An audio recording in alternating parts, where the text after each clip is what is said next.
Ngayon naman, pag-usapan natin 'to si Saldico tsaka yung yaya niya. Di umano. Dito pag-usapan natin. Unfortunately, there are credible and serious threats to his life na he's really afraid to come out at this time. May mga banta umano sa buhay ni dating Ako Bicol Party List Representative Zaldico. Ito ang inihayag ngayong araw ng kanyang legal counsel na si Attorney Rui Alberto Rondain. Ayon sa abogado, natatakot ang dating mambabatas na umuwi ng Pilipinas. Pangunahin na dahil sa tensyon o matinding galit ng publiko. And like I said, he's deathly afraid of coming home because may serious threats to his life. One half of the country wants to throw him in jail and throw away the key. The other half wants to string him up by the nearest tree. Would you come home under those circumstances? I wouldn't recommend it. Yan, hindi ko maano tong siyempre pagtatanggol niya abogado eh. Normal yan eh, kasi kumbaga parang si Claire. Normal na ipagtatanggol niya si Bongbong Marcos. Ito rin, normal na ipagtatanggol mo si Saldico. Kliyente mo yun, tumatanggap ka ng pera sa kanya. Trabaho ng abogado yun, wag natin sisihin. Pero, kung ililipat nyo sa Duterte, hindi nyo na trabaho yun. Ibig sabihin, lumalayo na kayo. Ipagtanggol mo lang yung kliyente mo na hindi siya yung pinagbibintangang mastermind, one of the mastermind. Dapat ganun. Ang problema kay Claire, instead na pinagtatanggol lang si Bongbong Marcos, nililipat pa sa Duterte. Ganun. Ganyan po kademonyo tong mga ito. 'Di ba? So yun eh hindi na naaayon sa trabaho. So etong abogado, intindihin natin, dapat tanggol niya talaga si Saldico. O kaya sa kanya natatakot siya si Saldico na umuwi ng Pilipinas dahil kalahati daw gusto siyang makulong, kalahati gusto siyang yariin. 'Di ba? Tatakot siya baka barilin siya. Barilin si Saldico. Sa yaman mong 'yan. Okay? Hindi ka mababaril ng mga pipitsuging tao. Saldico. Sa dami mong pera, I'm sure marami ka ring gwardiya. Marine nga eh, di ba? Marines nga yung mga gwardiya mo. Okay? So, hindi ka magagalaw. Imposible ng mga pipitsuging tao. Ang gagalaw sa iyo matataas na tao. At ang taong bayan, huwag mong katakutan na gusto kang patayin. Kasi gusto ka nilang umuwi dito para isiwalat mo yung mastermind. So kung may papatay sa'yo, hindi taong bayan. Ang papatay sa'yo, kapwa mo mastermind. Ang papatay sa'yo, yung mas mataas sa'yo. Kasi yung taong bayan, walang capacity yan para patayin ka. At the same time, hindi yan ang... Siguro may pagkakamali si Saldico. Pero yung taong bayan, gustong lumevel up. Kasi alam nyo to si Saldico, party list lang to eh. Iilan lang ang boto niyan. Tapos ganyang hawak ang pera. Wag nga tayo maglokohan. Merong mas mataas kay Saldico. So kung yayariin ka ng taong bayan, hindi nila makukuha yung hustisya. Ibig sabihin, makakawala yung mas mataas pa sa'yo na mas mastermind pa. Maybe you are one of the masterminds, pero meron pang mas mataas sa yung mastermind talaga. Pinaka-mastermind. Ako, opinion ko to ayokong mamatay si Saldico. Sa totoo lang. Kasi alam ko hawak niya susi. Kung sino talaga yung tarantado, yung mga loko-loko. Ginagago ang Pilipinas. Hawak niya kung sino pa yung mas mataas. At makakasiwalat niya si Saldico. So siguro yung ibang tao, ganyan din ang opinion katulad nung sa akin. We want you to go home safe. Para maituro mo yung mga loko-loko. Ba? Ewan ko kung mani. But I'm sure protected to nung mastermind. Hindi ito pauwi ng mastermind. Maniwala kayo. Magkakabuhol-buhol ang dila nito si Saldico. Magkakabuhol-buhol ang dila niya. Pag yan, nagisa yan ng abogado sa korte. Pag nagisa yan ni Marcoleta sa Blue Ribbon, magtuturo yan. Patay. So, patay yung mastermind. Hindi literally, physically dead. Patay ibig sabihin ni may kalalagyan. Maituturo, makukulong. Isa rin sa ikinapangangamba ni Attorney Rondain ang posibleng karahasan ng publiko kung uuwi ng bansa ang dating kongresista. Ako personally, ang bigger fear ko is vigilante violence. Because nga everyone hates him. Because personally, I'm deathly afraid of vigilante violence. Someone who thinks that he's the moral guardian of the Filipino people will just take a paltik and shoot him anywhere. Mariin Takot siyang mabaril. Okay? In short, takot mabaril. Pero ako, kabaliktaran, hindi yung vigilante o hindi yung mamamayan ng babaril sa kanya. I don't think so. Kasamahan niya. Someone close to him na nakinabang. More than him. Sa flood control, sa ghost projects, yan ang babaril sa kanya. So, baka nga pinoprotekta. Mamaya may papakita ko. Yaya rin. Ako. Mariin ding pinabulaanan ng legal counsel ni dating Representative Ko na may air assets ang kanyang kliyente. Si Representative Ko, wala siyang may-ari na any aircraft. I understand that any aircraft related to him is owned by Mitsubishi Aviation. Kasi Hindi naman pala sa kanya yung mga chopper. Hindi naman pala sa kanya yung mga private jet. Related lang sa kanya. Sa kanyang aviation. So sa madaling salita, sa kumpanya niya. Alam na this, di ba? Again, syempre, normal sasabihin ng abogado yun. Alam naman natin ganyan ang ginagawa talaga eh. Di ba? Alam natin niya sa negosyo, huwag mo ipapangalan sa'yo. Pangalan mo dun sa korporasyon nyo. Para pag nagka-problema, problema ng korporasyon. Kung si PRRD yan, di ginibayan. Pinadaanan sa pison. Ay, hindi pala, malalaki yan. Di ba? Paano kung pinagibayan? Kasi personal niya na kuha. O pinababalik sa gobyerno. Dinawala yung eroplano tsaka yung chopper. Pero pag sinabing sa korporasyon yan, hindi mo pwedeng galawin yan. Korporasyon yan, may iba pa rin may-ari niyan. Hati-hati.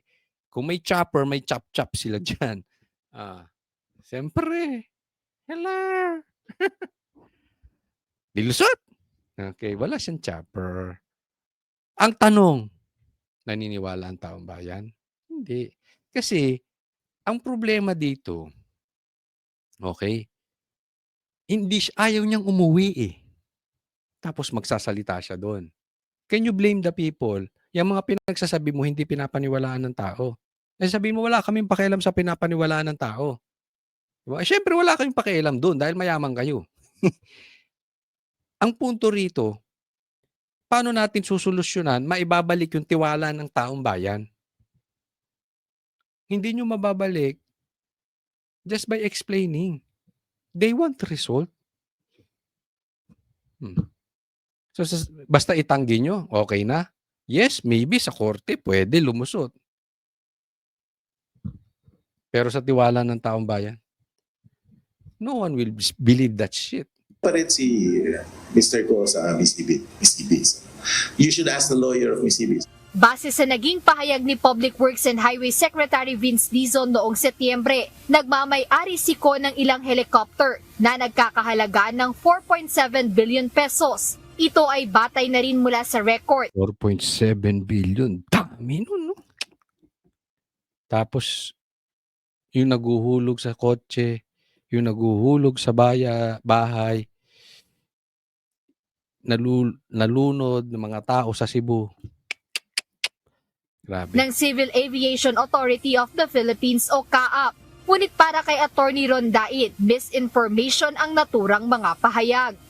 I'm assuming that it's owned by Mitsubishi. I'm sure that he personally doesn't own any aircraft. I'm not counsel to the aviation companies, so it wouldn't be fair for me to speculate on that. Samantala nanindigan ang kampo ng dating mambabatas na hindi sila magsusumite sa Office of the Ombudsman ng counter affidavit o kontra salaysay. Ito'y kaugnay. Kasi isipin ninyo, ha? ganito ang paniwala ng taong bayan, tinuturo si Saldico tsaka si Tamby. Yung pinupunto ko kanina sa inyo, eh. Tapos ang gusto nilang imbestigahan Davao. Loko-loko rin 'to, gago rin talaga 'tong Kamara 'no. Gusto nilang imbestigahan Davao tsaka yung Dolomite. Wala talaga sa ayos kaya walang mangyari-yari sa Pilipinas, eh. Oh, nagkaloko-loko na yung Cebu, ganito pa ang reaksyon ng gobyerno. Siraan ng mga simbahan, takutin ng simbahan, ipasa sa Duterte, Duterte ang imbestigahan, ang tagal pumunta ng Cebu, nawawala yung di umano yung mga congressman diyan sa Cebu. Ay naku.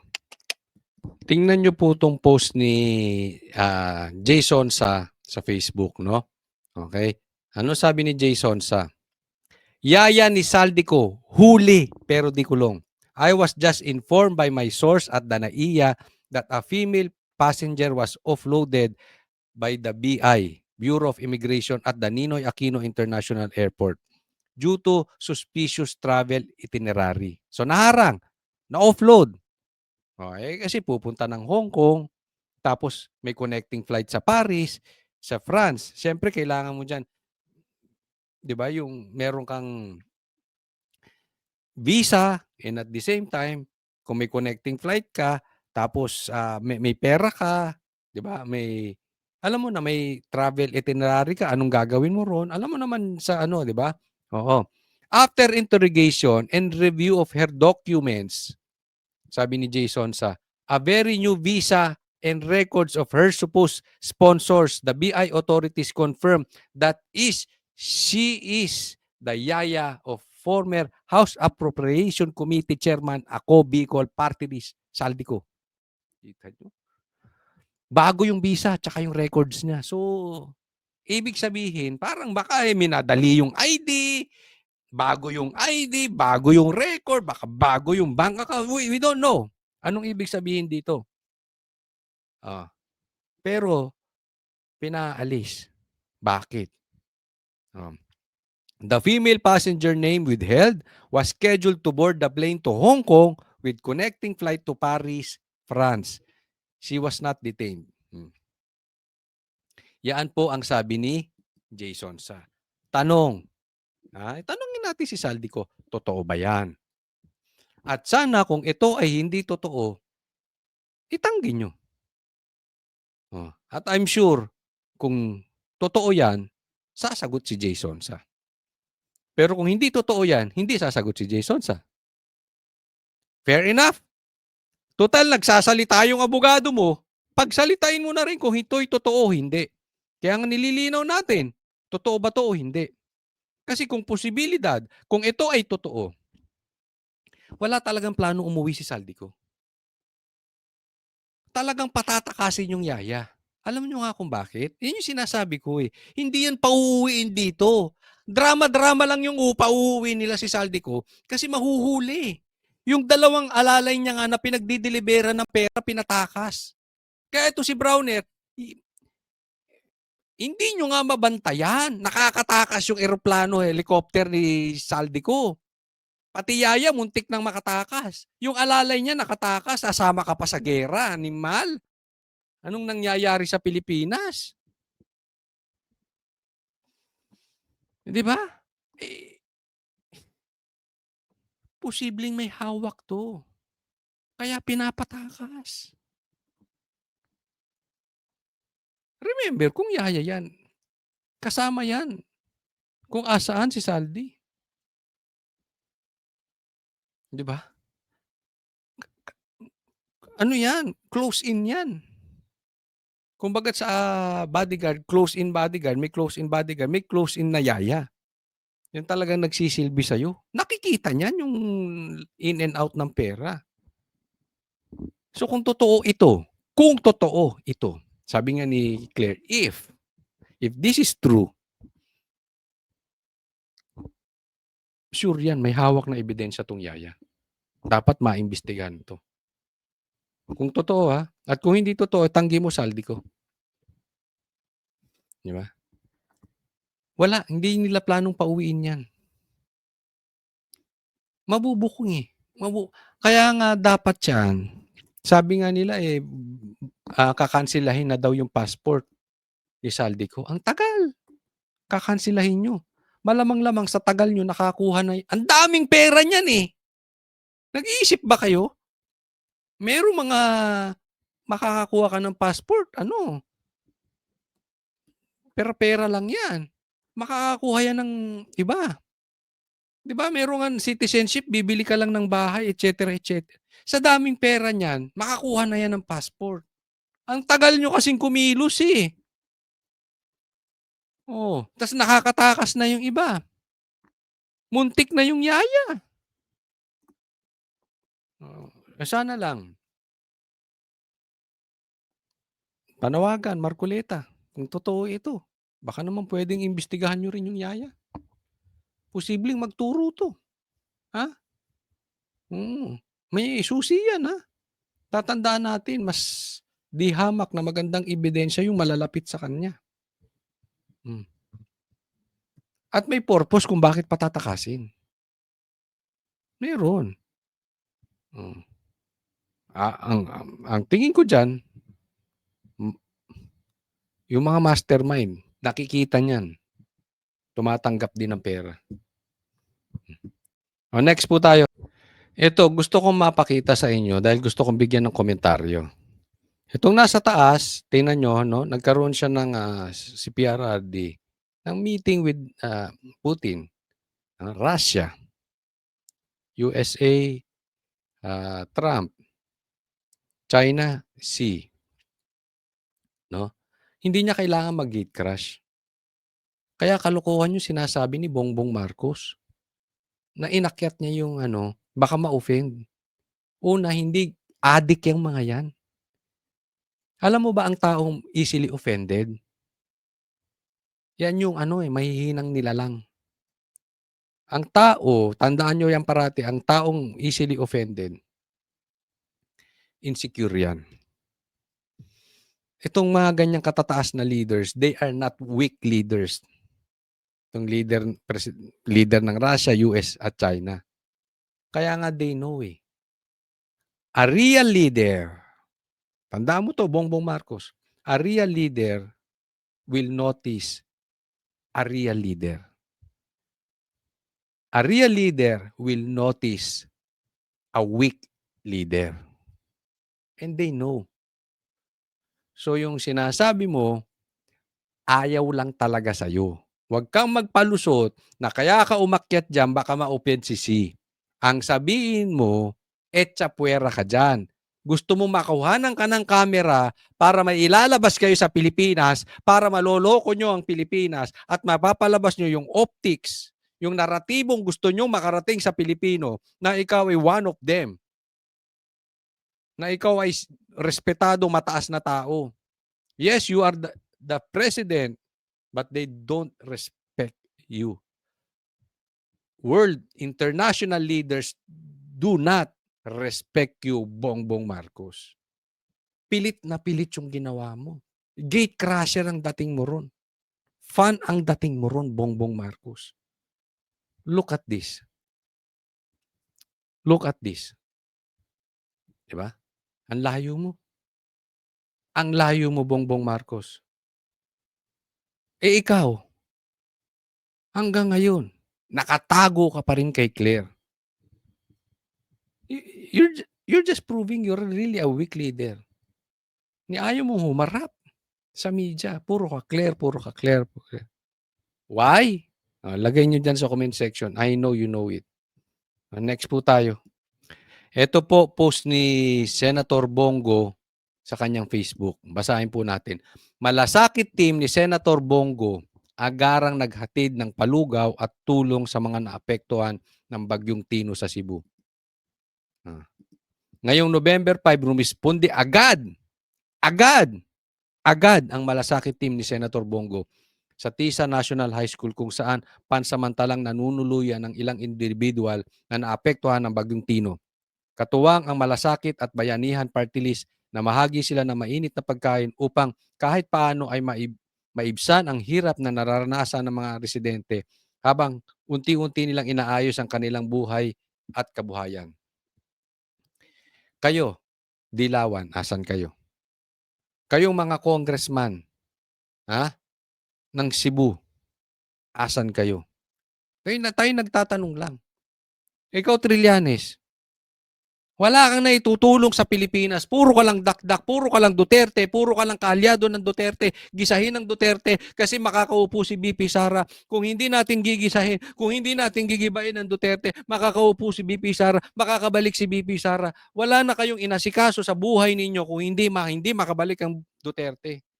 Habang nagugutom ang mga kababayan natin, nalulunod, pag oras ng tulungan, wala kayo. Puro ka lang tira, puro ka lang dakdak. Anong naituturo mo sa Pilipinas? Dati kang senador. Anong pakinabang kung makaupo o hindi makaupo si BP Sara? Agenda nyo yan. Kayo lang ang may makikinabang dyan. Pero pagdating sa ganyan, wala na kayo. Diba? Instead na ang ginigisa ninyo, yung mga magnanakaw dyan sa Cebu, instead na ginigisa ninyo yung may mga ghost projects, ginigisan ninyo yung mga kaalyado ng Duterte. Sila tulong ng tulong. Mga wala kayong silbi, mga animal kayo. Kayong nagpapahirap sa Pilipinas. Hindi ko alam ba't nandito pa kayo sa Pilipinas eh. Pahirap kayo sa Pilipinas. Instead na tayo magtulungan na lang.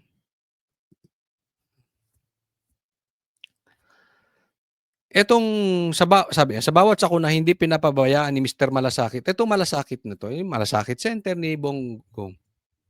Tatandaan po natin. Paalala ko lang sa inyo. Epektibo yan. At alam ko, iba sa inyong mga manonood na experience yan. Or kung hindi man kayo directly, yung mga kamag-anak nyo, kaibigan nyo, kapitbahay ninyo. Puro pumunguliti ka itong mga to. Kaya ginigiba si Bongo eh. Dahil alam niya, makakatulong sa 2028. Posibleng ito ang vice president na tatakbo. Yan ang tinitingnan na si Bongo hindi nga iniisip yan. Pero yung mga kalaban, yan iniisip. Sara Bongo ang tandem.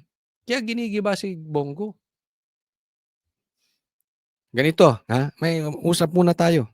Mga brad, tulong muna. Pag tumulong na kayo, saka nakasiguro kayo may karapatang magsalta. Patungkol sa Duterte. Talunin nyo muna yung ginawa ng Duterte. Pag nakatulong kayo ng ganyan sa bansa, saka nyo nag-ibain ng Duterte. But for the meantime, tulong muna kayo. Pakita muna kayong resibo. Next po tayo. Ito lang gusto kong bigyan ng komentaryo itong sinabi ni Robin. Tama po dito si Robin eh. Wala po kaming kakayanan sa minority bloc na maibalik sa pwesto si Senator Rodante Marcoleta para maging tagapangulo ng Blue Ribbon dahil kulang, talo at wala pa kaming bilang, siyam lang po kami sa minority. Ang punto dito ni Robin, kasi bakit ba si Lacson ang Blue Ribbon chairman? Ang layo niya. Galit na galit kay Gutesa. Hindi ko alam kung crush niya si Gutesa or obsessed siya kay Gutesa. Di ba? Nung pumasok sila ni Tito Soto, nagka-leche-leche. Wala pong magagawa si Senator Robin dyan. Wala pong magagawa ang minority. Kasi sabi nga nila, doon sa Blue Ribbon, walang gustong tumanggap sa majority. Kung talagang para sa bayan sila, pwede naman nilang ibigay kay Marcoleta, di ba? Pero ayaw nila ibigay kay Marcoleta dahil si Marcoleta tutumbukin ang mastermind. Sila, ayaw nilang matumbok, di umano ang mastermind. Ang gusto nilang matumbok, gusto nilang matumbong. Hindi si Bongbong. Ang gusto nilang matumbong, si Gutesa. Pansin nyo, doon na umikot ang Blue Ribbon. Doon sa notaryo. Kasi kung para sila sa taong bayan, teka muna, ito na lang. Di baling nasa minority. Ha? Baka pwede nating ilagay si Marcoleta. Total magaling siya. Hindi nila tinitingnan yung gano'n. Ang tinitingnan nila, huwag makarating sa mastermind. Oh. Ang style diyan, gigipitin, pipilipitin yung leeg nila Villar. Kasi dalawa agad yun eh.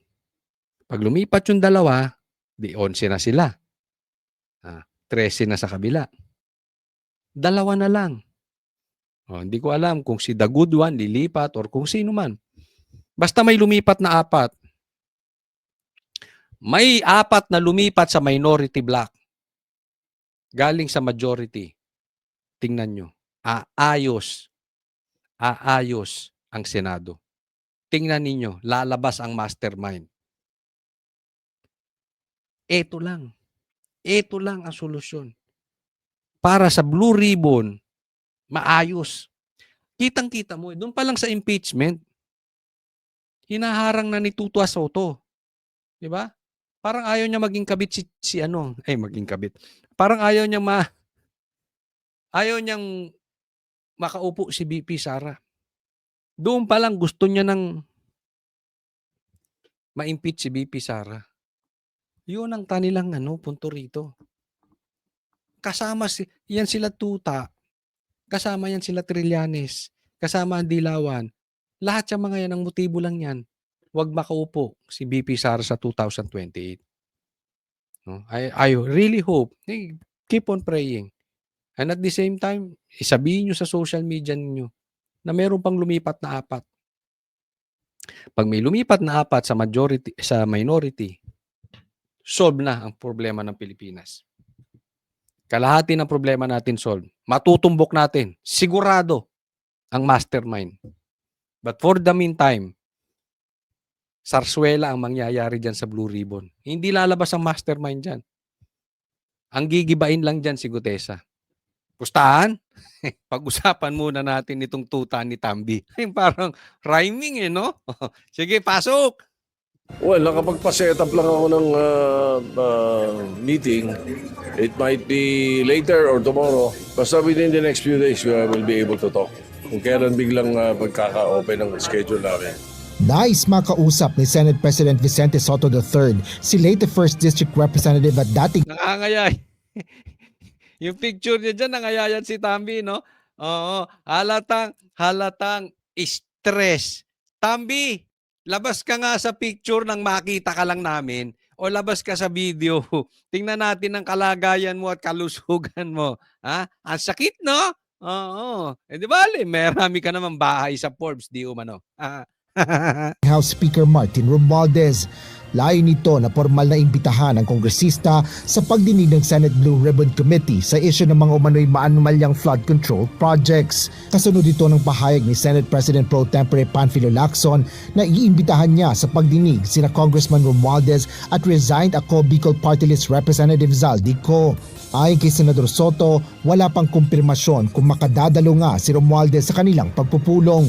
Ngunit nang muling linawin kay Soto kung makikipag-usap nga ba ito kay Romualdez, ito ang kanyang tugon. Hindi, pinag-iisipan lang namin. Pinag-iisipan lang namin na kung iimbitahan, baka pwedeng diretso imbitahin or through Speaker Boji. So siguro mas maganda kung diretso namin siyang iimbitahin. Alam mo, gusto pang talaga, no? VIP treatment, iimbitahin mo lang siya para kausapin o patungkol dito sa hearing ng flood control dito sa Ghost Projects, kailangan mo pa siyang puntahan. Wow, VIP treatment eh. Yung iba nga hindi ginawa kay VP Sara yan, Vice President. Ito congressman lang, iilan lang ang boto niya, animal. Tito Soto, anong iisipin ng taong bayan niyan? Masisisi ba natin kung nagpapataas ka ng presyo? Yan ang iisipin niyan.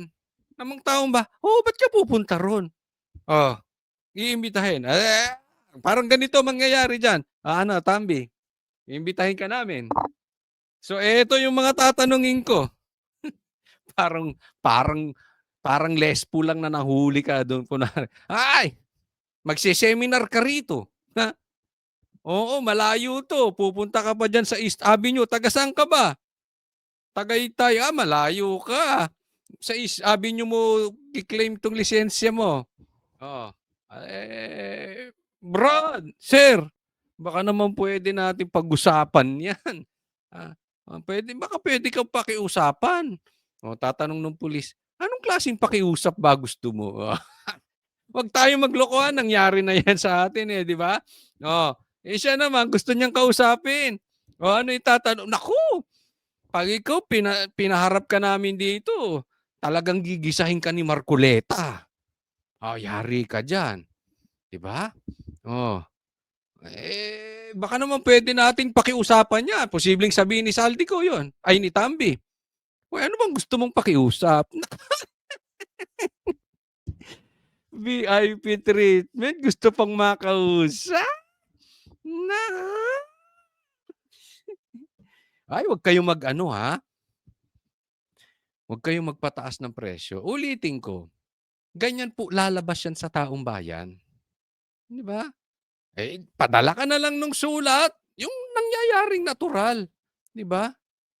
Isipin mo, tinuturo yan na isa sa mastermind. Kung itrato niyo VIP treatment, ikaw talaga tuta ay tito, oo. Kamusta na yung kabit, ay wag na yung kabit issue. Dito na lang tayo sa politika. Di ba? Ganun lang yun. Sa pagbabalik ni Anong ganun lang yon? Hindi ko gusto yung sinabi mo ron, ha? Diretso namin siyang iimbitahin. Di ba? Ganun lang yun. Anong ganun lang yon? Hindi ganun lang yon. Parang, parang pupuntahan lang namin. Importante, makausap namin siya. Ganun lang yun. Parang simple, no? Dinadownplay. Wala nang masama doon. Hindi. Naku. Halatang halata kayo. Ay, teka muna, Tito So. Kitang-kita naman natin kung saan yung dinadivert. 'Di ba? Sabi nga, yung nagtuturo na si Gutesa, ang tinuturo yan, ang iniimbestigahan nyo si Gutesa.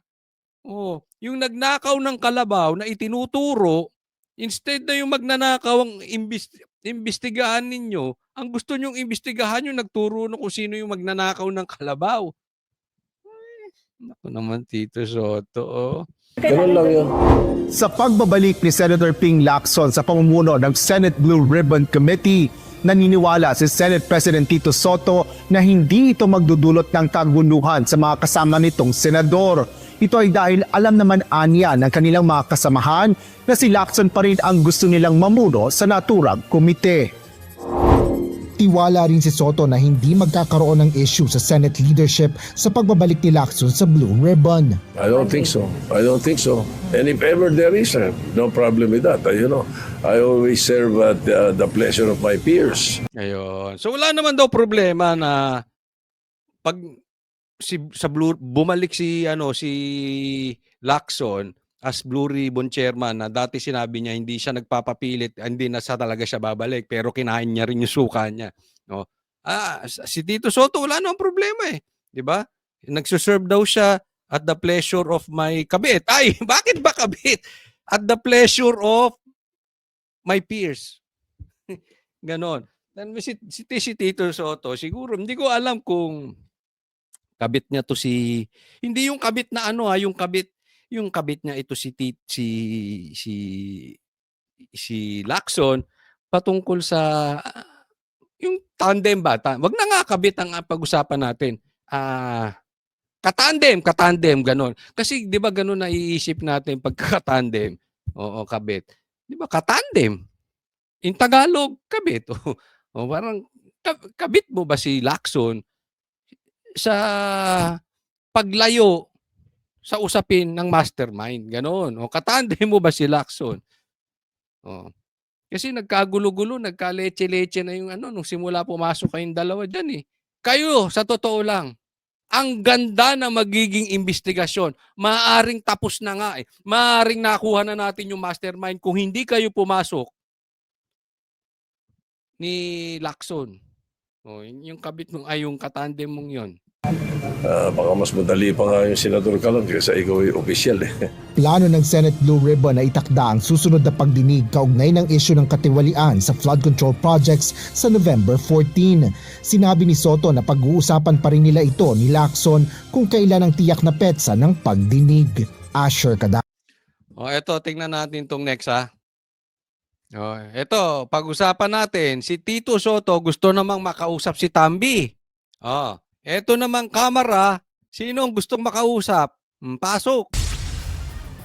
Ruth, base nga doon sa pagsisiyasat ni ACT Teachers Party List Representative Antonio Tino, ilan doon sa mga red flags na nakita niya ay yung pag-overlap ng mga proyekto sa parehong bahagi ng Davao River. Meron namang tinatawag nga na double funding o yung dalawang kontratang pareho ang halaga at lokasyon na inaward sa magkaibang contractors. Dagdag pa nga ni Tino, meron pong 62 contracts na inaward ng walang tukoy at maayos na specifications ng lokasyon at detalye sa mga proyekto na nagkakahalagapuhan ng 3.44 billion pesos. Paulit-ulit din daw ang kontratistang nakitang lumabas sa mga pinunang proyekto. Ayon kay Tino, paniguradong sasabihin ng kampo ni Pulong na may politika rito. Pero Animal! Siyempre, ano pa yan? Gago to ah. Tinan nyo, ang Senado, gustong kausapin si Tambi, ang ginigisa, si Gutesa, ang Kamara naman, ang gustong imbestigahan, Davao at saka Dolomite Beach. Anong nangyayari sa Pilipinas? Ang daming patay sa Cebu. Ang daming lumubog na kotse, bahay. Ang gusto nyong paimbestigahan, si Gutesa at saka yung Davao. Tapos sasabihin nyo, sasabihin na naman politika. Siyempre! Nakapakagago nyo. Anong klase kayong tao? Ang daming ghost projects. Yung iniimbestigahan nyo, ando doon, kita. Yung iniimbestigahan nyo ring Dolomite, ando doon din, nakikita. Tapos, Davao, ang iimbestigahan ang daming ghost projects, wala. Pinondohan, walang bayad. Pinondohan, binayaran, pero walang proyekto. Bakit hindi nyo imbestigahan? Tapos ayaw nyo sasabihin na politika lang? Halatang halata kayo eh. Halatang halata na pinagtatanggol nyo si Tambi. Kaya naman, the more nyong pinagtatanggol ng ganyan si Tambi, lalong lumilinaw. Tandaan nyo to ha. Tandaan nyo itong mabuti.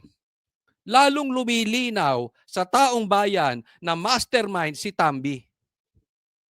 Kasi kung ikaw ay wala talagang kagaguhan, pag tinuro ka, edi open mo. 'Di ba? Bakit mo ipapasa sa iba?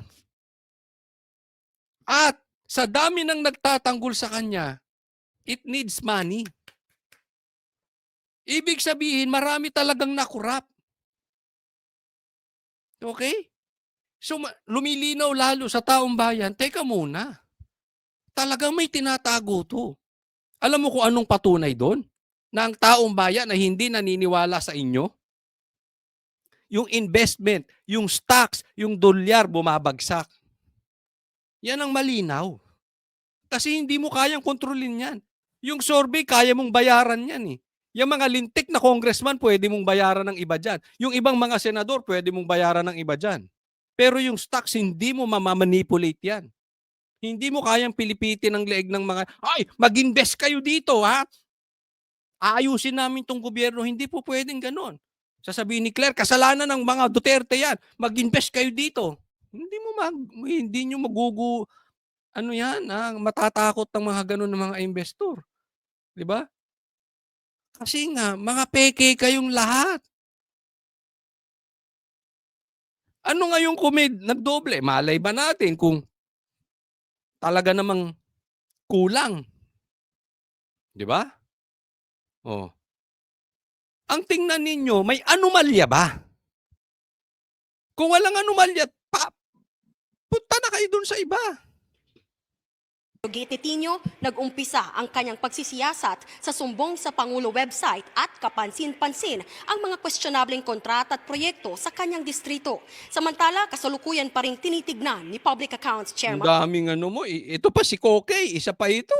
at Bicol Saro Party List Representative Terry Ridon kung may line item nga ba sa General Appropriations Act o Ito si ito ba si Mr. Harvard?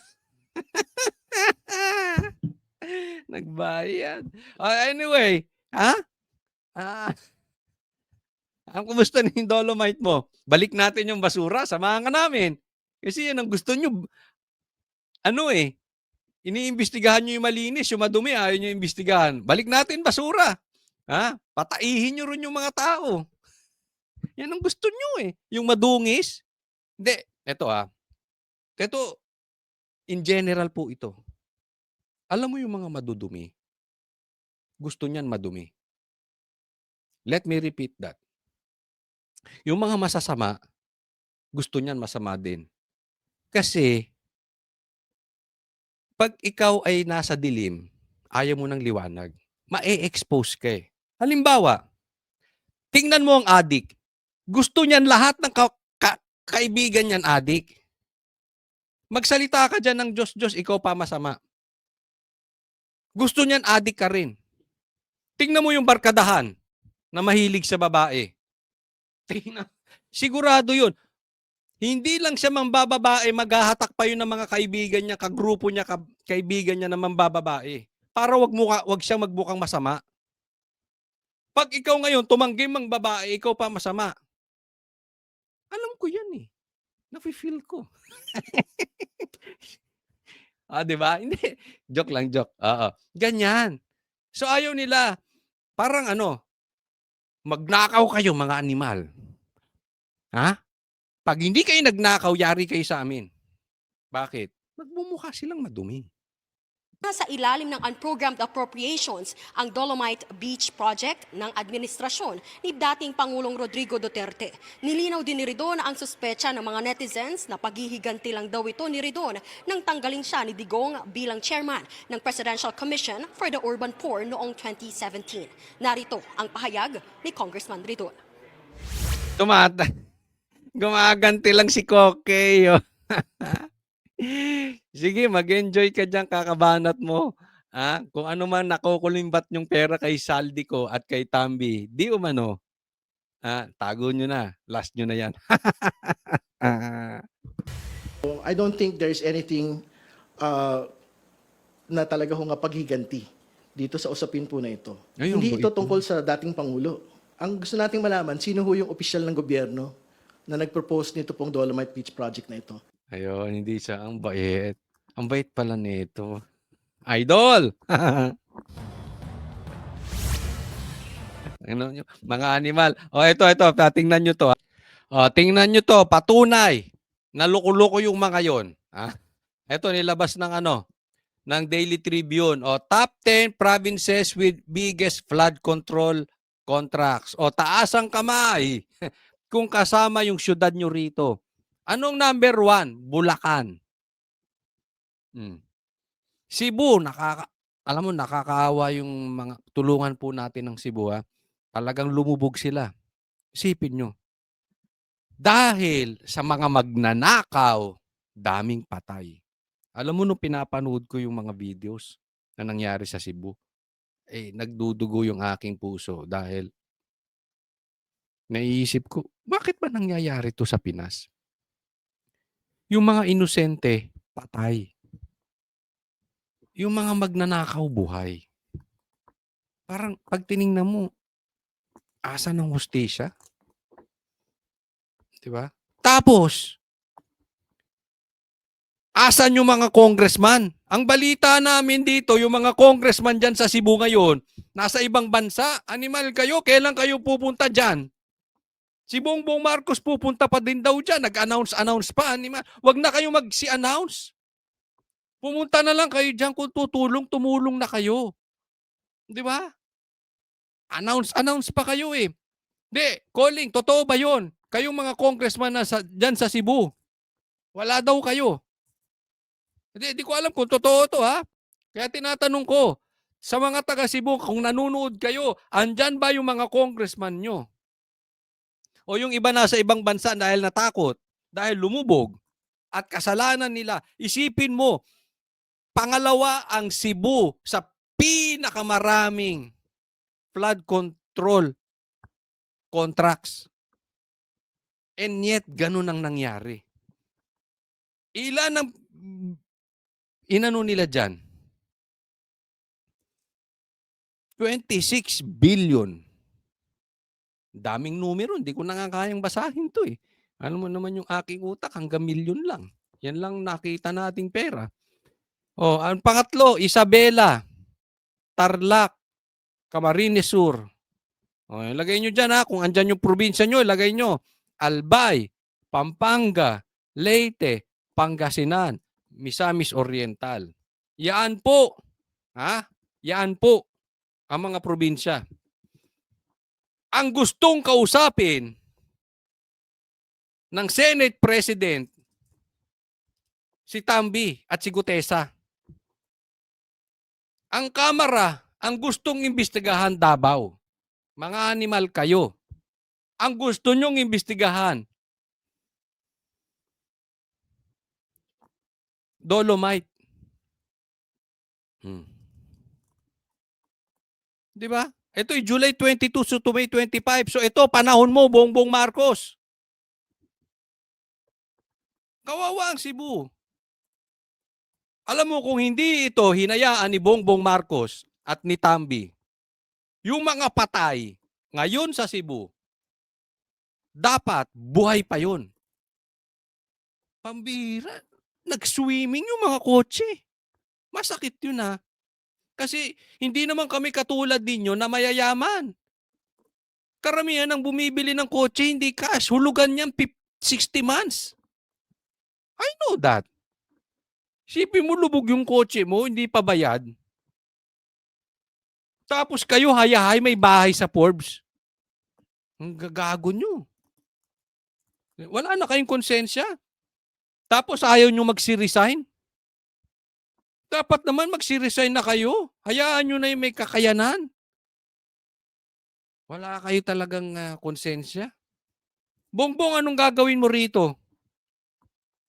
Kasalanan pa rin ni Duterte yung Cebu. Kasalanan pa rin ni Duterte yung Bulacan. Pati siguro yung kapalpakan mong pakikipagkamay dyan, animal. Ha? Kasalanan pa rin ni Duterte. Tinuto itong mga to. Wala kayong kwenta. O ito next, tingnan po natin. Kaya naman, hindi ko rin ma-blame si Congressman Kiko Barsaga kung sabihin niya to eh. Okay, hindi ko po sinasabing perpekto si Congressman Kiko Barsaga ha. Baka sabihin, bakit pag kami ginawa itong kapalpakan, bakit lagi mong inaano? Hindi.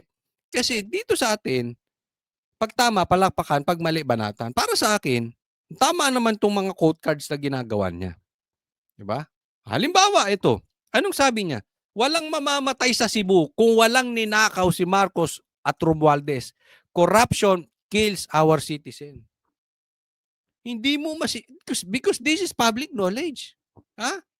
Hindi mo masisisi kung ganito ang iniisip ng majority ng mga Pilipino ngayon. Pilipino sa ating bansa, lalo na yung mga Pilipino na nasa ibang bansa. Masakit sa loob nila yung nangyayari. Gaya nga na sabi ko, asa ng hustisya. Ba't ako naniniwala sa Diyos eh? That in the end, there will be a time of reckoning. Mananagot sila. Whatever you sow, you will reap. Magtanim ka ng pagnanakaw at dahil sa pagnanakaw mo, maraming namatay. Pananagutan mo yan. Pananagutan ng pamilya nyo yan. Kaya ako, hindi ako naiinggit sa kanila eh. Sa totoo lang. Kahit ang dami nilang pera. Because I know, somehow, magdudusa yung family. And I don't want that. Isipin mo, ako, to tell you honestly, naniniwala ako sa sinabi nito ni Kiko Barsaga. Kayo ba naniniwala? Dahil kung maayos yung ginawang flood control diyan, wag na natin isisi nung panahon ni Duterte, panahon ni Pinoy. Wag na nating idama yun. Kasi pinakita ko sa inyo ang laki nung budget patungkol sa flood control. Kung meron man silang pagkakasala, hindi ko sinasabing meron yung mga nakaraan. Binadgetan nyo nga. Kaya nga nyo binadgetan. Naiintindihan? Para masolusyonan yung problema ng baha. So kung may pagkakamali yung before, wag na nating sisihin. Kaya nga nandiyan kayo eh. Kaya nga kumuha kayo ng pera para magkaroon ng flood control projects. Bakit nagkabaha pa rin? Ngayon may parating daw malaking bagyo. Oh, magsisisihan na naman tayo. Ano, sisisihin nyo na naman yung matanda sa dahig? Kaya walang mangyayari sa Pilipinas. Itagaan nyo to sa bato. Maraming malulunod na Pilipino dahil dyan sa magpinsan na yan. Because they are not willing to do what is necessary. Ang gagawin lang yan, ituro si Duterte. Hindi hinaharap yung sitwasyon. At eto na tayo sa bingid. May parating. Super typhoon. Anong gusto nyong gawin? Sisihin ko si Sara. Sisihin ko si PRRD. Sisihin ko si Pulong. Di ba? Walang malulunod ang mga kapwa natin. Asahan nyo yan. Hindi lang sa Cebu maraming mamamatay. Dahil sa ugali nito mga nagda-divert ng problema. Imbis na hinaharap, inaamin ang pagkakamali, haharapin at susolusyonan. Wala. Puro kayo turo. Mga loko-loko kayo. Tingnan nyo po ito. Isa pa tong loko-loko. Ha? Basahin natin. Ang sabi, ang utos ng ating Pangulong Marcos Jr. ay dapat nating kayahin, lumaban at panatilihin ang ating puwersa sa loob ng hindi bababa sa 20 hanggang 30 araw. Romeo Browner. Tingnan mo tong dalawang loko-loko na ito. Nangangamatay, nalulunod ng mga Pilipino. Kaysa utusan mo ang sundalo na tumulong, maayos ang Pilipinas. Ang gusto nyo, gera. Ang paghahandaan nyo, gera. Wala naman tayong kaaway, sali ka ng sali, bongbong eh. Duwag ka naman. Isipin mo, binanatan mo yung China tapos makikipagkamay ka. Adik ka ba? Para kang tanga. Tapos makikipagkamay ka doon, wala. Kaya sinasabi ito nakikipagkamay, ha? Sabi niya baka ma-offend, tanga. Walang ganung gawain. Halimbawa, hindi mo kinamayan ang isang tao, hindi ka naman pinapatawag, bawal nga kang pumunta-punta ron basta-basta. Tapos bigla kang umakyat doon. Kita mo, hinarang ka. Saglit na saglit para kang, alam mo, hindi ka parang presidente ron. Para kang fan. Para kang isang member ng isang fans club. Para kang tanga ron. Di ba? Tapos ayaw mong tatawaging tanga. Katangahan yung ginagawa mo. Pag tinignan ninyo, papalusot pa. Baka raw ma-offend. Kung pinatawag ka at hindi ka umakyat, doon ma-offend. Pero yung hindi ka pinatawag, aakyat ka dahil baka ma-offend, hello? Tanga lang. Tapos ito ka pa. May parating na bagyo. May ang daming nagsuswimming yung mga bahay at kotse sa Cebu. Nasa isip yung dalawa, animal kayo, gera. Wala tayong kaaway. Hindi natin kaaway ang China. China ka ng China ka ng China. Yung kaibigan mong Amerika, hindi nga inaawa yung China eh. Alam mo kung ba't nila ginagawa ito? Ha? Kasi, dinadivert nila. This is another diversion. Galit na ang taong bayan eh. Sasabog na yung puso. So gusto nila magalit tayo sa China. Para yung galit natin doon mapunta. Tanga.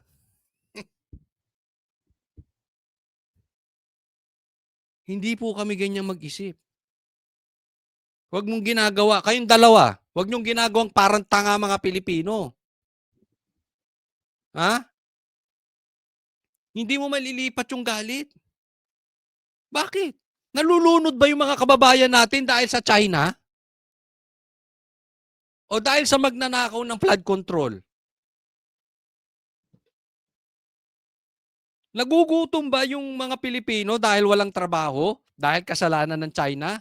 O dahil inutil kayong dalawa? Nagtatanong lang. Niloloko nyo kami. I mean, inutil na kayo. Wala na kayong silbi. Wala na kayong pakinabang sa Pilipinas. Ginagawa nyo pa kaming tanga. Sa isip nyo, tanga kami. So, diversion ito eh. Tapos, di ba may nabalita? 15 billion? Ha? Oh, di umano, 15 billion. Proyekto. Ghost din daw. Di umano. Napakinabangan ng AFP. Sinabi yan nila Kiko Barsaga. Di ba? Oh. So ano to? Peperahin nyo na naman. Maghahanda, bibili kayo kuno. Bibili tayo ng baril, ganito. So kung may ghost projects, may ghost guns, may ghost army din kayong gagawin. Gagawin yung pera. Ito kayo nagtatanong lang. Kasi parang ang layo nyo sa putukan eh. Ikaw, Browner, ikaw ang head. Alam mo kung asan ang gera, dapat doon ang putukan. Ang gera ng Pilipinas laban sa flood control, ang layo nyo. Ano ba naman kayo? Diba? Hindi, huwag kayo magagalit doon sa mga nagsasabi kasi yan ang hinanakit ng taong bayan. Eh, saan tayo pupunta niyan? Hindi, kasalanan ni Duterte. Sige, sisihin na natin si Duterte. Di Duterte na naman. Kaya tayo may kaaway na China, Duterte. Kaya merong anomalyang ghost weapons na 15 billion dahil Duterte.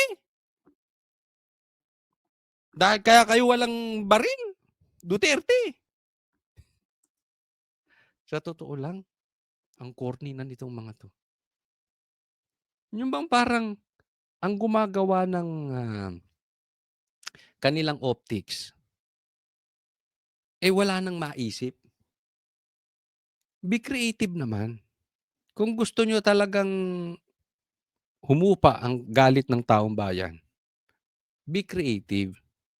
Yung ganito, corny. Sa totoo lang. O, next po, tingnan natin to.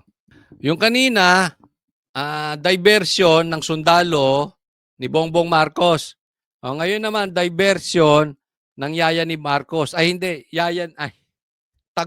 Diversion ng taguan ni Bongbong Marcos. Pakinggan po natin mabuti ha.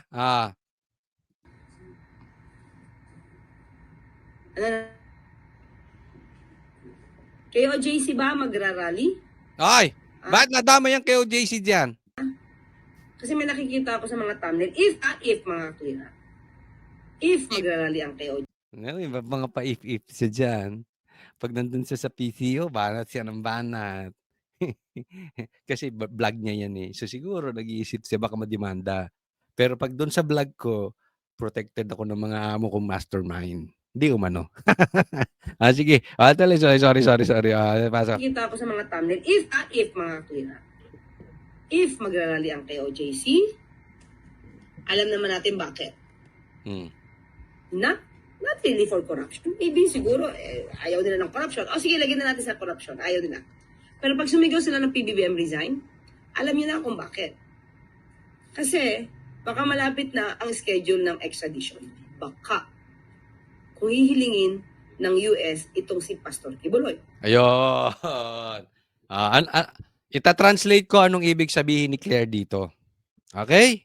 Ito translation yan. Diretsahan tayo, wag tayo maglokohan. Ito translation dyan. KOJC, huwag kayong sasali sa rally. Pero, kung sasali kayo sa rally, huwag kayong sisigaw ng KOJC, huwag kayong sisigaw ng Bongbong resign. Dahil pag simigaw kayo ng Bongbong resign, si Pastor Kibuloy, bibit-bitin namin sa Amerika gaya ng ginawa naming pagbitbit kay PRRD sa dahig. Yan po ang iniisip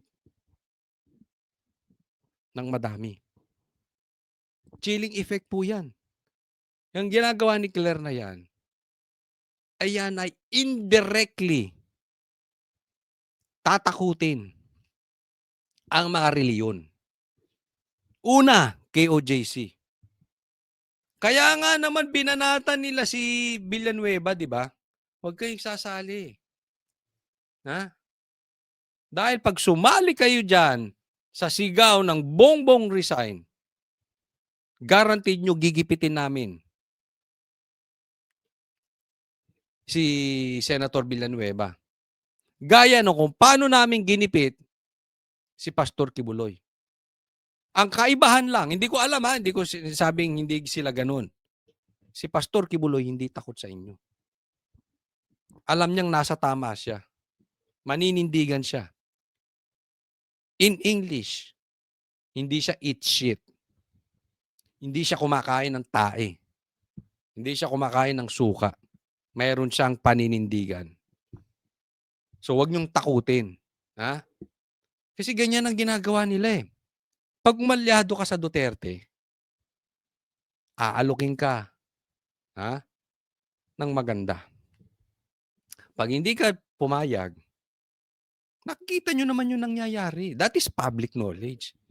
Sampahan ka ganito, ganito, ganito, ganito. Diba? So tatakutin ka doon sa... Kaya yung ibang simbahan, alam nyo kung bakit takot magsalita? May patong yung leaders eh. Takot sa demanda. Wala po tayong binabanggit ha.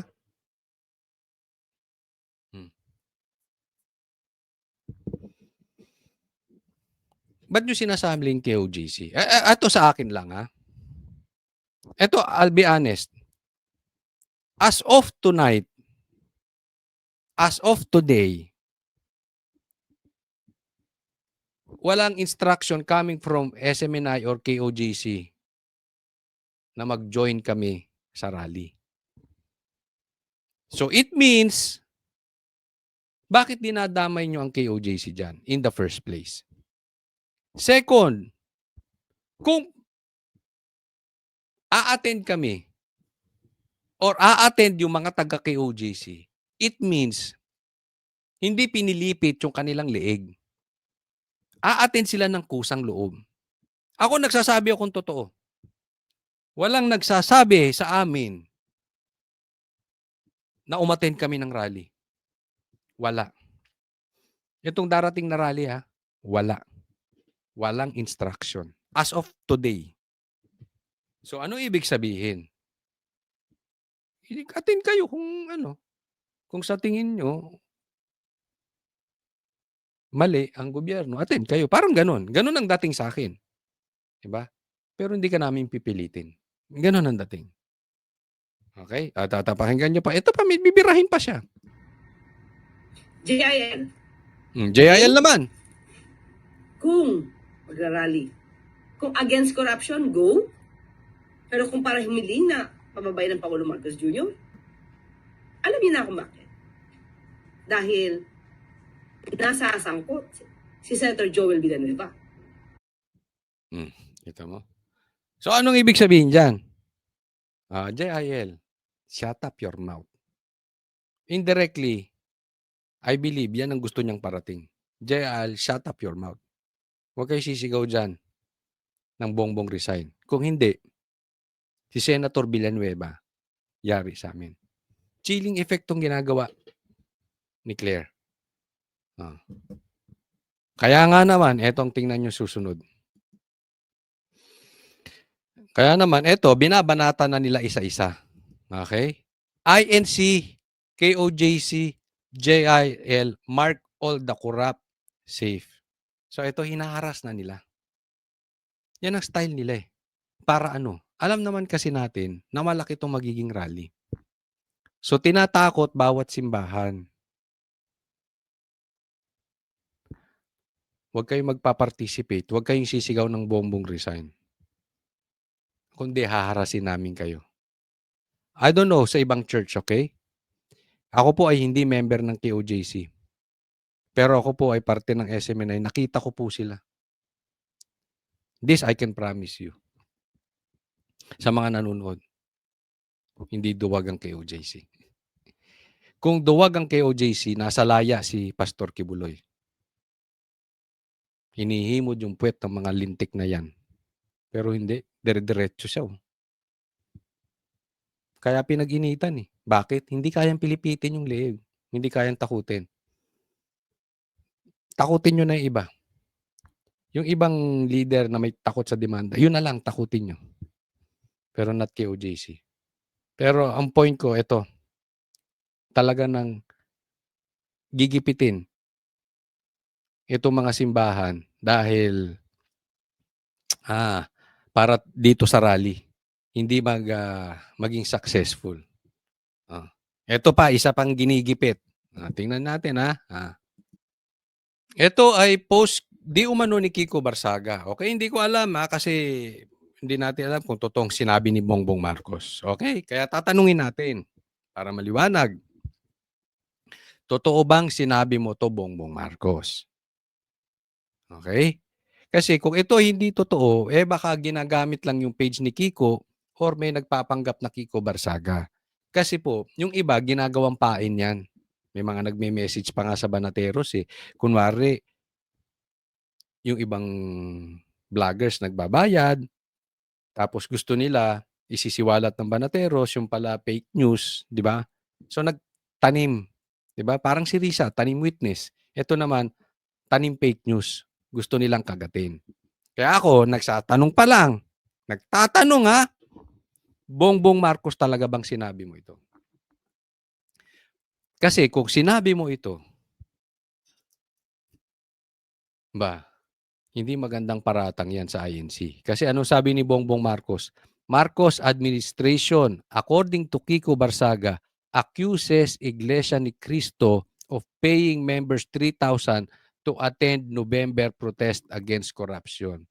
So kanina, binanata ng KOJC, tapos JIL, tapos ngayon, Iglesia ni Cristo. I don't think kailangan magbayad ng Iglesia ni Cristo ng 3,000 pesos para lang umatin yung kanilang members. I mean, dati na yan eh. Pag nagsabi ang Iglesia ni Cristo ng rally, yung nakaraan, nandoon kami.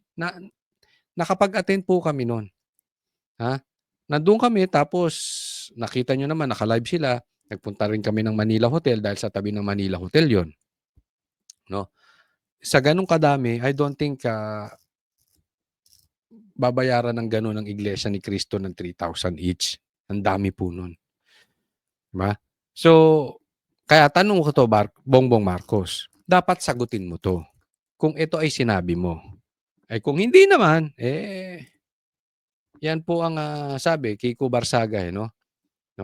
Pero, kung hindi naman, ganun pa man din. Patuloy niyang ginigipit nitong administrasyon ang mga simbahan. Tulad ng ginawa sa KOJC tsaka sa JIL. Ito naman, nako, hindi magandang salita yan. Bongbong Marcos. Okay, kailangan mong patunayan yan kung totoo mong sinabi yan. Dapat hindi lang patunayan. Alam nyo po, mga kababayan, kung talagang sinabi to ni Bongbong Marcos, Ibig sabihin, affected talaga sila. Kinakabahan na sila dito sa susunod na rally. Nakita nyo naman, si Claire, sa kanyang vlog mismo. Vlog niya yun eh. Nakita ninyo na concerned siya dito sa mga simbahang magrarally. It means, umaaray na, nagpapanik na. Kaya, gumagawa sila ng chilling effect. Alam nyo, huwag nyong iasa sa chilling effect o pananakot ang mga magrarally. Gumawa kayo ng tama, hindi nyo kailangan takutin ng tao. Pag tama ang ginagawa nyo, walang rally. Pero kahit anong pananakot ang gawin ninyo, hindi man ngayon, sooner or later, mabubuko kayo. Babalik sa inyo yan. Babagsak din kayo. So, anong punto? Ayusin nyo yung trabaho ninyo. Huwag puro Duterte. Sabi ko nga doon sa post ko, doon sa Facebook eh. Di ba? Ang PRRD, drug war. Ang Bongbong Marcos, Duterte war. Walang inasakaso tong tao na to. Kung hindi Duterte. Hindi ko alam kung napapaniginipan nito si PRRD na eh. Baka pag nag-hallucinate ito, si PRRD nakikita niya. Kawaawang tao, no? Isa lang masasabi ko. Tigil-tigilan nyo yung simbahan. Irespeto nyo. Kung gusto nilang mag-rally, di ba? Ay sinasabi kasi ni Claire, dadalin si Pastor Kibuloy. Pambihira naman. Extradition? Ano, ipapamigay nyo na lang ang Pilipino? Basta-basta? Gaya ng ginawa nyo kay PRRD? Hindi ba nakikita lang ng mga simbahan na yung kapalpakan ni Bongbong Marcos? Baka nakikita ng mga Pilipino na isa sa mastermind si Bongbong Marcos. Hindi kung ano-anong iniisip ni Claire. Huwag tayo lumayo sa usapin, Claire. Huwag niyo po ilayo sa usapin. Kung magrarally ang taong bayan at gusto mag-resign, penari-resign si Bongbong, ibig sabihin, may nakikita silang maling ginagawa ni Bongbong. It's not about because of their leaders. It's not about Duterte.